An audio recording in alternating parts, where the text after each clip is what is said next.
ایک مرتبہ علماء یہود حضرت مولا علی کے پاس کئی سوالات لے کر حاضر ہوئے۔ آپ رضی اللہ عنہ نے ان سے فرمایا، بے شک میرے پاس علم کے 60 دروازے ہیں اور ان میں سے ہر دروازہ کاغذ کے 1000 بوجھ کا محتاج ہے، لہٰذا تم جو چاہو مجھ سے پوچھو۔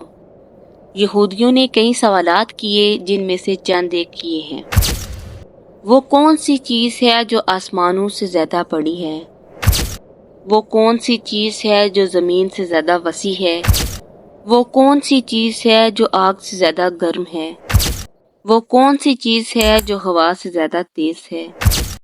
وہ کون سی چیز ہے جو دریا سے زیادہ غنی ہے؟ وہ کون سی چیز ہے جو پتھر سے زیادہ سخت ہے؟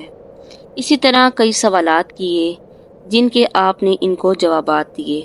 فرمایا، جو چیز آسمانوں سے زیادہ بڑی ہے وہ اللہ تعالیٰ پر بہتان ہے، جو چیز زمین سے زیادہ وسیع ہے وہ حق ہے، اور جو چیز آگ سے زیادہ گرم ہے وہ مال جمع کرنے والے حریص کا دل ہے، اور جو چیز ہوا سے زیادہ تیز ہے وہ مظلوم کی دعا ہے، اور جو چیز دریا سے زیادہ غنی ہے وہ قناعت کرنے والے کا دل ہے، اور جو چیز پتھر سے زیادہ سخت ہے وہ فاسق اور بدکار کا دل ہے، کیونکہ اس پر خوف والی آیات کا اثر نہیں ہوتا۔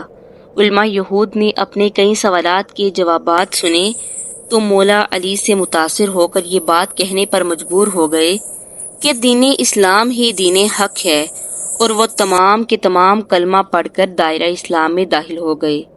ہمارے آقا صلی اللہ علیہ وسلم نے فرمایا، میں علم کا شہر ہوں اور علی اس کا دروازہ ہے۔